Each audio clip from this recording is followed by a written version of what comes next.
welcome back. It has been almost 8 months since Russia invaded Ukraine, and today Putin unleashed a lethal barrage of strikes against multiple Ukrainian cities, including downtown Kyiv. Several Ukrainian citizens have been killed and injured in the fresh wave of attacks targeting energy facilities and civilian areas. Russian President Vladimir Putin said the strikes were in retaliation for what he called terror attacks by the Ukrainian forces, namely the weekend attack on a key bridge between Russia and the annexed Crimean Peninsula. Putin said the Russian military launched precision weapons from the air, sea and ground to target energy and military facilities, and vowed a tough and proportionate response should Ukraine carry out further attacks that threaten Russia's security. The missile strikes marked the biggest and most widespread Russian attacks in months, as the Kremlin has been reeling from humiliating battlefield setbacks in eastern Ukraine. While the partial mobilization order earlier this month has triggered an exodus of thousands of men of fighting age from Russia. But with this deadly escalation, the big question emerges: is the conflict now at a point of no return? Have all hopes for a dialogue been dashed for good? Before I get the guests, here's how the crisis unfolded today.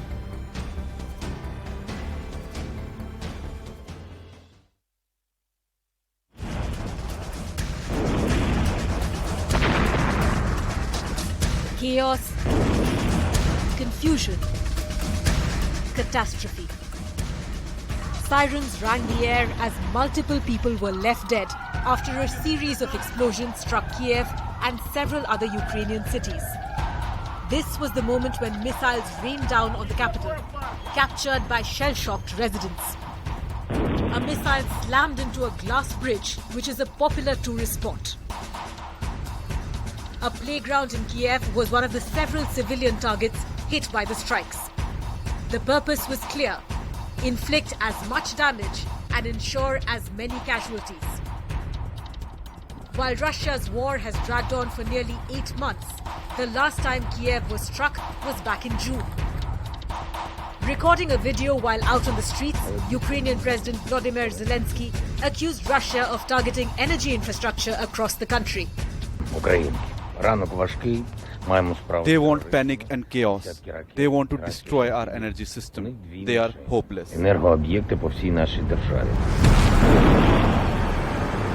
The missile attacks in Ukraine come just 2 days after there was a massive explosion on a bridge linking Crimea to Russia. The blast on the bridge sparked celebrations across Ukraine. Russian President Vladimir Putin admitted that Moscow had launched long-range missile attacks against Ukraine, calling it a response to terrorist acts by Kiev. Russia's response will be tough, and its scale will be proportionate to the level of threats posed against us. From mobilizing troops to annexing Ukrainian territory and now doubling down on the military conflict. Is Putin's escalation in Ukraine a losing strategy? And joining me now is Ms. Malevich. She's joining me from Kiev, where there's no power now. Dr. Swasti Rao is joining me as well. I can see Dr. Sergey, President of IDC, Russia. Vishnu Prakash, former diplomat, is joining me as well. Ms. Malevich, really appreciate your time. I can see the entire city is dark. Is Putin telling Ukraine... Hi, studio. Actually not. Yes, please, go ahead. From behind, some buildings still got light. Yes. We were told from the government that it will be some electricity, lack of electricity. Okay. So part of Kiev is now without any electricity and part still got it, and then it will be switched once again. So basically it's all planned to decrease energetic supply system. Okay. So I'm just unlucky because my house don't have electricity now, but the neighbor houses, as you can see, they do have some. Okay. Ms. Malevich, is there a sense in Ukraine that Putin is telling Ukraine and the West that there are no limits to what he will do? He is doubling down on blood and terror, and that there are nothing off ramps in these circumstances?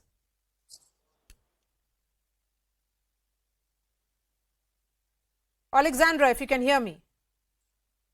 Sir, I'm not sure I heard your question well. Can you please repeat it? It might be some connection problems also. Okay, so is there a sense on ground, largely in Ukraine, that Putin is saying that there's nothing as far as no-go zone now after what has happened in the last 48 hours?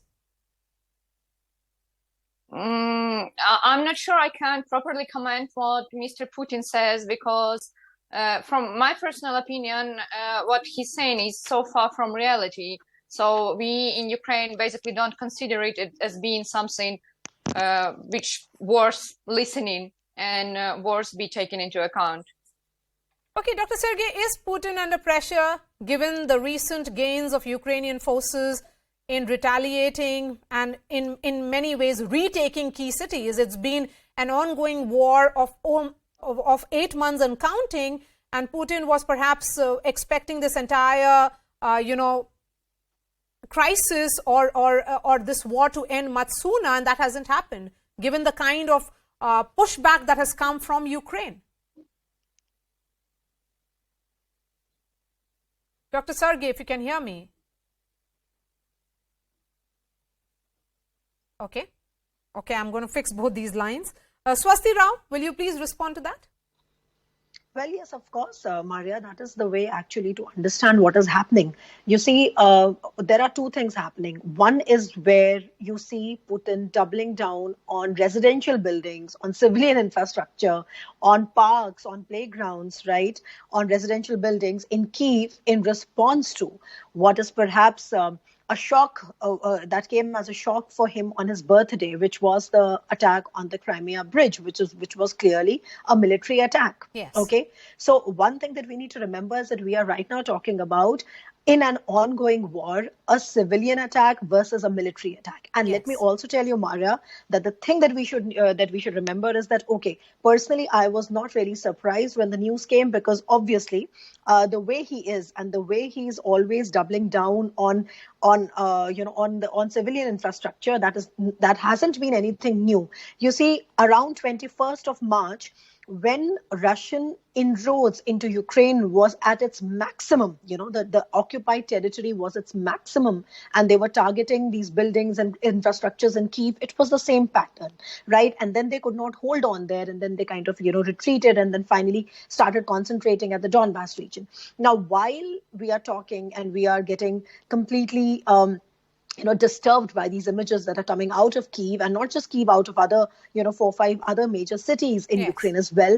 Let us remember that where the real front line is, which is the town of Liman, the town of, those areas in the northeast and in the south. There's a Kherson offensive on, and there's offensive near Liman on, right?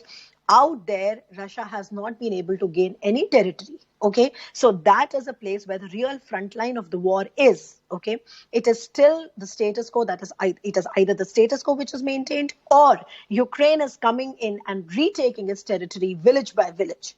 Okay, and then you see that this mighty military power doesn't do anything to sort of take into account the offensive, which has reached almost a kind of a stalemate and not really doing anything in the favor of the Russians, where they're losing the battle on the front line, in a way, and then reacting with something which is absolutely below the belt in war, right? The civilian infrastructure and the children, right, in Kyiv. So, okay, Dr. Sergey, so since you're joining me from Moscow, what has been the impact of the exodus of Russian men from the country after Putin's order? First of all, I'm right now not in Moscow. I'm in New Delhi. Okay, please go ahead. We did yesterday some conference, Okay, please. Go which discussed all the situation. And we can see that Vladimir Zelensky, President of Ukraine, he is not an independent politician. He is under the pressure of Western countries. And acting of national leader of Russia, Vladimir Putin, this acting was predictable. And a lot of times our national leader told to Vladimir Zelensky that if Ukraine will not join to NATO, will not declare that they want to join, it will be not the humanitarian crisis. And all Western countries, they have very short memory. During the last 8 years, you know this very well, all Russian population of the eastern part of Ukraine was under the attack and was destroyed actually by western part of Ukraine and the Western countries. That's why it's like a conflict of civilization, we can say, where Vladimir Putin start with to protect population, Russian population who speaks Russian and want to join to Russia. That's completely predictable. That's why we can tell that only one way to bring peace to this region is a global role of such a powerful civilization, for example, like India. That's why I'm in India. Okay. I'm looking forward You're to calling it create a clash of civilization here. You're calling possibility. it a clash of civilization here.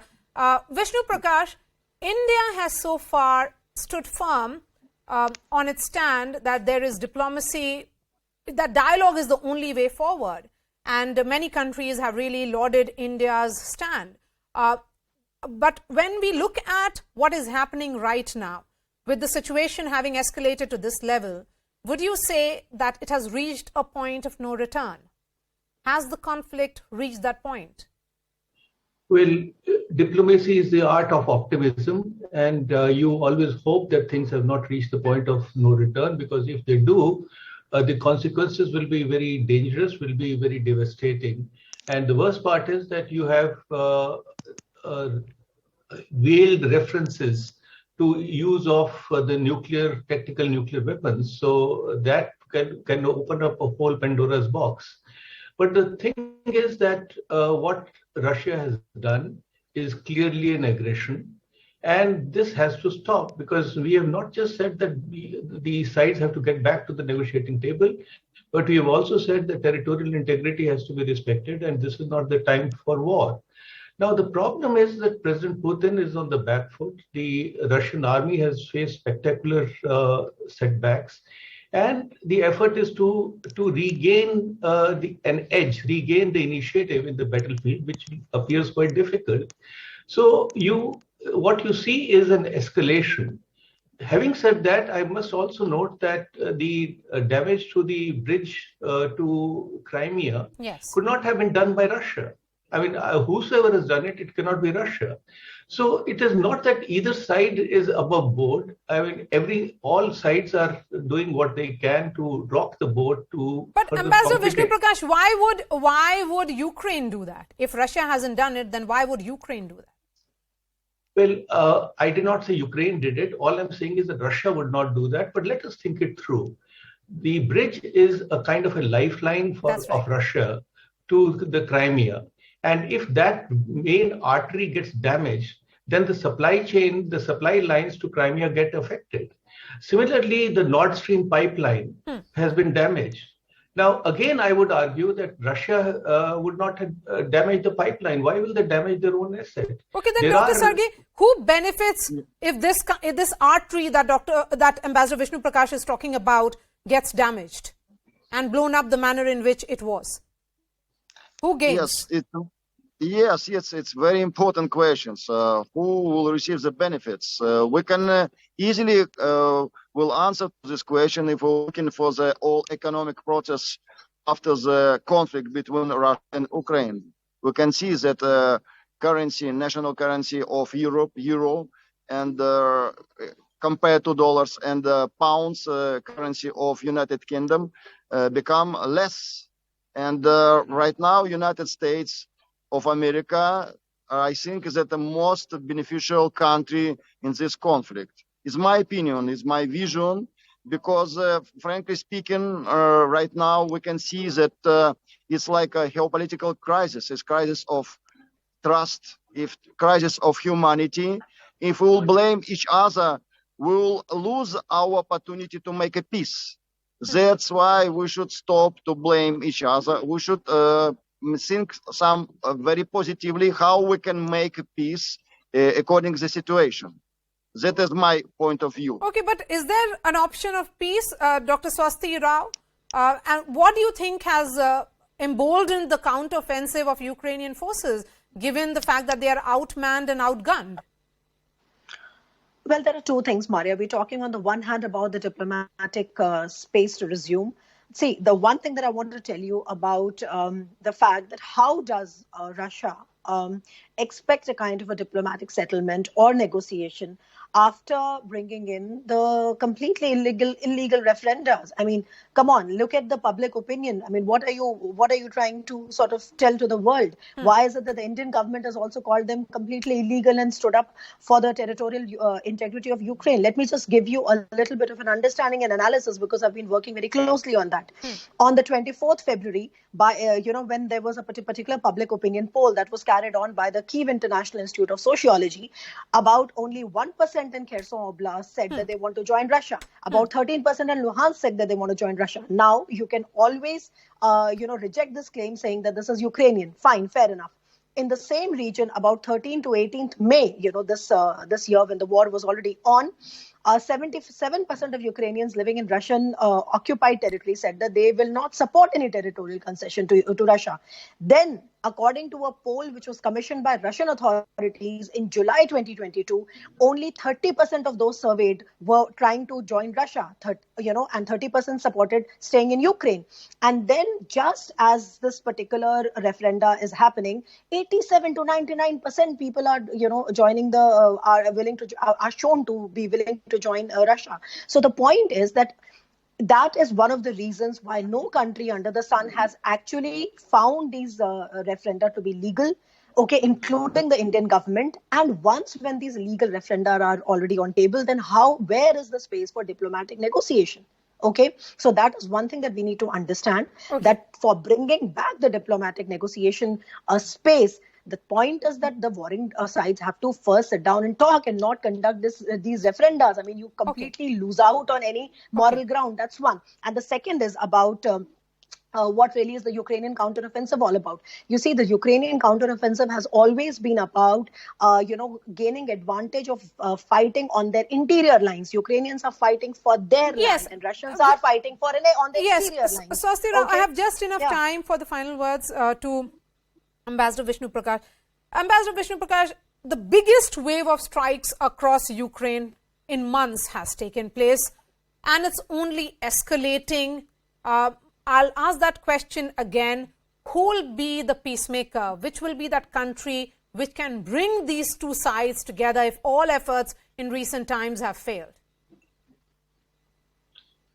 Marya, the ball does not lie in Kiev's court. The ball lies today, frankly, in Washington's court. It is Washington that has to take a decision to bring this conflict to a close. I think as far as the President Putin is concerned or Russia is concerned, given the setbacks that they have faced, they would very much want to sue for peace and they would want it to come to a close. But the sides have to be ready. And today what has happened is that the West senses victory. The West senses that Russia is on the back foot. And they want to go ahead and press the button to enfeeble Russia and Putin even more. So that decision has to be taken by everybody concerned about whether or not to pursue conflict or to bring about peace, because the way we are heading, things can spiral out of control, which will be bad for Russia, for Kiev, for the humanity. All right. Thank you so much for joining us, Ambassador Vishnu Prakash, Dr. Sergei Swasti Rao, and Ms. Malovich joining there from Kiev. We're slipping to a short break. After that, Mulayam Singh Yadav, Samajwadi Party patriarch, is no more. His last rites will take place in Saifai, his hometown, tomorrow. A special report on the life and career of Samajwadi Party founder.